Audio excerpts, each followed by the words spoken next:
बहुत अच्छा है आप में से कईयों को यहाँ देखकर। शायद ये पहला समय है आप में से कुछ लोग यहाँ आए हो। आपका स्वागत है। इस 3 दिनों के लिए हमारा विषय है उच्च मसीही जीवन। मैं कुछ कहना चाहता हूँ उन गीतों के बारे में जो हम गाते हैं। मेरे अपने अनुभव से जब मेरा नया जन्म हुआ 63 वर्षों पहले, मैं कलीसिया में जाता था और मुझे गीत गाना बहुत पसंद था। और कुछ समय बाद ये गीत मुझे याद हो जाते थे, मैं सारे शब्द जानता था। और उसके बाद ये हुआ,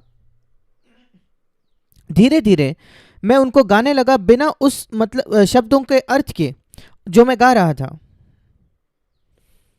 और मेरे ऐसे कुछ अनुभव थे। उन दिनों में हमारे पास गीत की किताब होते थे। ये 50-60 वर्षों पहले की बात है। और गीत जो अगुवाई कर रहा था वो कहता था आइए हम अगला गीत गाए, और हम सब आगे वाले गीत को निकालते थे उस किताब में। और फिर मैंने ये जाना, मुझे याद भी नहीं कि मैंने प्रभु को पिछले गीत में क्या कहा। फिर मैं ये करता था, जब दूसरे लोग अगला गीत गा रहे थे मैं पीछे मुड़ता था पिछले गीत की तरफ, और फिर मैं उसे धीरे धीरे पढ़ता था। मैं कहता था प्रभु मुझे माफ़ करो, मैंने इसको ऐसे ही गाया, इसके विषय में सोचते हुए कि आप यहाँ और मैं आपसे बात कर रहा हूँ। और मैं उसे प्रत्येक पंक्ति पढ़ता था उसमें से। और मुझे कुछ समय लगा कि धीरे धीरे मैं उस जगह आऊँ जब मैं गीत गाता हूँ मैं जानता हूँ कि यीशु मसीह खुद यहाँ है। जहाँ 2 या 3 मेरे नाम से इकट्ठे हो मैं उनके बीच हूँ, और मैं उसके प्रति गीत गा रहा हूँ। और उसने इतना अंतर लाया मेरे जीवन में, ताकि वो गीत केवल मनोरंजन का समय नहीं था या अच्छा गाने का समय नहीं था जैसे लोग कहते हैं, पर एक अर्थ भरा परमेश्वर के साथ बातचीत थी। जब हमने क्रूस के बारे में गाया, कई वर्षों बाद भी, 50-60 वर्षों बाद भी मेरे आंखों में आंसू होते थे जब मैं सोचता था कि यीशु मेरे लिए मरा। और प्रभु ने मुझे दिखाया, प्रकाशित वाक्य उसके 5वें अध्याय में, मैं आपको ये दिखाना चाहता हूँ, स्वर्ग में काफी गीत होंगे। और अगर यहां आप सुर में नहीं गा सकते कोई दिक्कत नहीं, जब आप वहां जाओगे परमेश्वर आपको इतना सिद्ध बनाएगा, आप सबके साथ बिल्कुल सिद्ध तौर पर गा रहे होंगे। पर गाने से भी, सुर में गाने से भी ज्यादा महत्वपूर्ण है कि उसका मतलब। और ये वचन है जो प्रभु ने मुझसे बात की, प्रकाशित वाक्य उसका 5वां अध्याय। प्रकाशित वाक्य हमें स्वर्ग की कुछ झलक देता है, और स्वर्ग की एक चित्र में वो ये बताता है। प्रकाशित वाक्य 5वां अध्याय हम पढ़ते हैं कुछ अगुओं के बारे में, प्राचीनों के बारे में, 6ठे वचन में। और ये जो प्राचीन थे उनके बीच में एक मेमना खड़ा था, और उसने आकर उस किताब को लिया, और वो सारे जो प्राचीन थे और दूसरों ने एक नया गीत गाया। 9वें वचन में लिखा है। और यहां जो नया शब्द लिखा गया है, नया गीत, उसका मतलब है ऐसा कुछ जो हमेशा ताजा है। और मुझे इस प्रकार ये वचन आया, जब वे स्वर्ग में गाते हैं, शायद वे 1000वें बार वो गा रहे होंगे वही गीत, पर वो उनके लिए ताजा है। और हम विश्वास करते हैं कि पवित्र आत्मा आया है कि वो स्वर्ग को हमारे हृदय में लेके आ, स्वर्ग का हम उसको चख पाए स्वर्ग जाने से पहले। और इसलिए प्रभु, मैं स्वर्ग जैसा कुछ चखना चाहता हूं। इसका जो यहां लिखा है कि जब मैं गीत तेरे लिए गाऊं, शायद 100वें बार मैं उसे गा रहा हूं, पर वो मेरे लिए वो ताजा होगा मानो उसके पहले मैंने उसको गाया ही नहीं। और विशेष करके जो ये लिखा है 9वां वचन, उन्होंने ये हमेशा ताजा रहने वाला गीत गाया, ये कहते हुए उस वचन के बीच में, तू वध हुआ, तू क्रूस पर मरा। हम कहते पर ये तो पुरानी कहानी है, हम इनको 2000 वर्षों से इस बात को जानते हैं। पर वे उसको इस प्रकार गा रहे हैं मानो वे पहले बार सुन रहे हैं कि यीशु मसीह मेरे लिए उस क्रूस पर मरा। और ये मेरी एक प्रार्थना रही है और आज भी है, प्रभु जब मैं क्रूस के बारे में गाऊं, जो तूने मेरे लिए सहा और तूने 3 घंटे में मेरे लिए नर्क को सहा, जब तू क्रूस पर त्यागा गया था मेरे पाप के लिए, मुझे बचाने के लिए, जो बदतर व्यक्ति में था मुझसे बचाने के लिए, और तेरे अनंत जीवन में मुझे ले जाने के लिए। जब मैं उस विषय में गाता हूं, वो मेरे लिए ऐसा ना हो कि मैं अखबार पढ़ रहा हूं या कोई पुरानी कहानी पढ़ रहा हूं। मैं ये जानूं कि उसकी क्या गंभीरता है। और मैं आपको बताना चाहता हूं, कई कई बार जब हम क्रूस के बारे में गाते हैं, आज भी मेरी आंखों में आंसू होते हैं कि मेरा उद्धारकर्ता मेरे लिए मरा।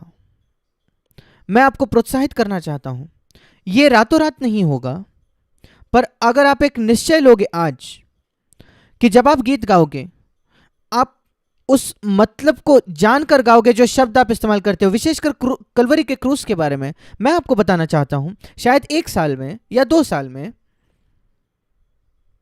वो आपके जीवन में सच हो जाएगा।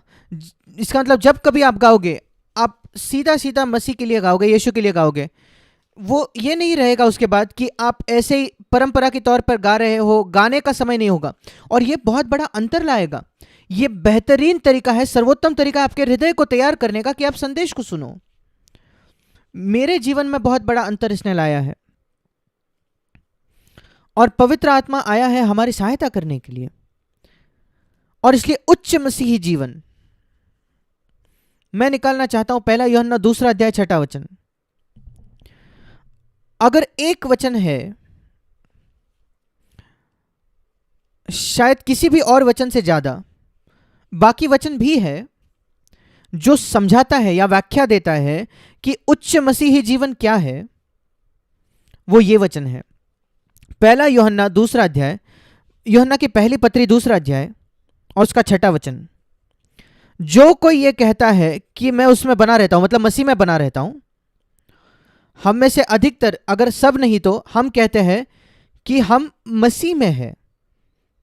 हमने मसीह का स्वीकार किया अपने उद्धारकर्ता के तौर पर और प्रभु के तौर पर, और मसीह हमारे अंदर आया और हम उसमें हैं, उसके देह के अंग है। अगर हम ये कहते हैं तो, या अगर हम ये गाते हैं तो, फिर हमारी एक जिम्मेदारी है। यहां यह अद्भुत वचन है।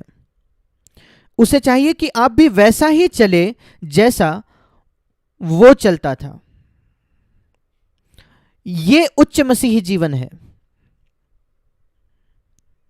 जिस तरीके से यीशु मसीह इस पृथ्वी पर चलता था, वो सबसे आशीषित, सबसे खुश, सबसे विजयी,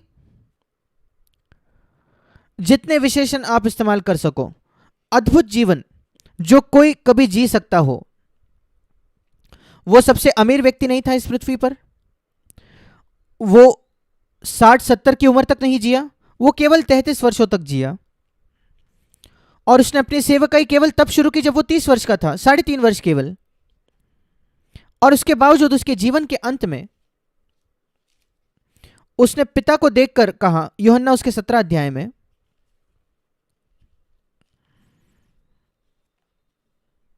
वो पिता के पास प्रार्थना कर रहा था।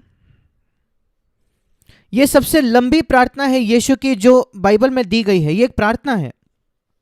यीशु ने अपनी आंखें स्वर्ग की ओर उठाकर कहा, और उसने कहा, 4 वचन, एक चीज जो उसने कही वहां, मैंने पृथ्वी पर तेरी महिमा की है। कैसे यीशु ने महिमा की पिता की इस पृथ्वी पर? जो कार्य तूने मुझे करने को दिया था उसे पूरा करके। अपने पूरे जीवन में वो इस बात के प्रति सचेत था कि पिता ने उसे इस पृथ्वी पर भेजा है एक विशेष उद्देश्य के साथ खत्म करने के लिए। केवल क्रूस पर मरना नहीं था वो कई लोगों की सेवकाई करना, परमेश्वर के वचन का प्रचार करना, पहाड़ी उपदेश देना, अंधे लोगों को चंगा करना, कई बातें थी। और उसी के साथ 30 की उम्र तक एक बढ़ाई के तौर पर काम करना, वो भी परमेश्वर के उसके लिए इच्छा थी, ये दिखाने के लिए कि मसीहत केवल प्रचार और गीत गाना नहीं है, वो व्यवहारिक काम भी है और अपनी जीविका कमाना है। और वो एक गरीब घर में बड़ा हुआ और यूसुफ की मृत्यु हो चुकी थी और उसकी जिम्मेदारी थी कि वो अपनी मां की देखभाल करे, विधवा मां की, और उसके 4 छोटे भाई, 2 छोटी बहनें थी, मरियम के बच्चे, और वो सबसे बड़ा बेटा था और ये उसकी जिम्मेदारी थी कमाने की। उसने वो काम खत्म किया जो पिता ने उसे दिया था करने के लिए, और प्रचार करना केवल 10% था उसका, 3.5 वर्ष, 33 वर्षों में से, 33.5 वर्षों में से। और वो जो काम वो करता था, नौकरी जो उसकी थी, शायद 18 से लेकर 30 की उम्र तक, वो उस काम का हिस्सा था जो परमेश्वर पिता ने उसे दिया था करने को। यीशु को क्यों आकर एक बढ़ाई के तौर पर काम करना है पृथ्वी पर? क्योंकि 99.99% मसीही जो है वे प्रचारक नहीं होते, पूर्णकालीन मसीही सेवक नहीं होते।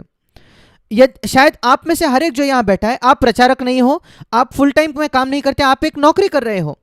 अगर यीशु केवल प्रचारकों के लिए उदाहरण होता तो वो आपके लिए कैसे एक उदाहरण बनता? आप जो एक नौकरी कर रहे हो, वहां विश्वास योग्य होना, पैसे के प्रति प्रेम न रखना। और मनन कीजिए कि कैसे यीशु मसीह ने बढ़ाई की दुकान में काम की होगी। वो है उच्च मसीही जीवन, यीशु के जैसे चलना, हमारी नौकरी की जगह भी। और मैंने इस पर मनन किया है। एक ऐसे संसार में जहां इतने चुराना है, इतना झूठ कहना है, लोगों को धोखा देकर पैसा कमाना है नौकरियों में, मैंने काफी देखा है। बढ़ाई जो होते हैं बेंगलोर में, भारत में जहां मैं जीता हूं, उनमें से ज्यादातर लोगों को धोखा देते हैं। वे जितनी लकड़ी कहते हैं उतना इस्तेमाल नहीं करते, और जब उसमें कोई दरार आ जाती है वो उसको छिपा देते हैं ताकि खरीदने वाला उसको देख ना सके। मैं निश्चित हूं कि यीशु भी ऐसे ही प्रलोभित हुआ होगा जब उसने एक लकड़ी खरीदी होगी किसी के लिए मेज बनाने के लिए, और उसमें कोई दरार आ जाए, एक प्रलोभन होगा उसको छिपाने के लिए। वो कहता है नहीं नहीं, अगर दरार आ जाए और वो छिपा था, वो बता देता, देखो यहां एक दरार थी और मैंने उसको ऊपर से छिपा दिया है, क्या आप इसको खरीद सकते हो? नहीं तो मैं दूसरा बना देता हूं। आप पैसा नहीं कमा सकते जब आप इस प्रकार सीधे और खरे होने वाले हो, ईमानदार होने वाले हो तो। पर आप अपने जीवन के अंत में कह पाओगे, पिता मैंने उस कार्य को खत्म किया है जो तूने मुझे दिया है। प्रश्न यह है कि आपका लक्ष्य क्या है जीवन में? अगर यीशु मसीह का लक्ष्य था पैसा कमाना, फिर वो हर दूसरों की तरह होता, ये सारी चीजों को छिपा देता और ये नाटक करता कि जो कुछ वो बेच रहा है वो सिद्ध है, जब वो सिद्ध नहीं था। याद रखिए कि वो बिल्कुल हमारी तरह परखा गया। बाइबल हमें बताती है यीशु बिल्कुल हमारी तरह परखा गया।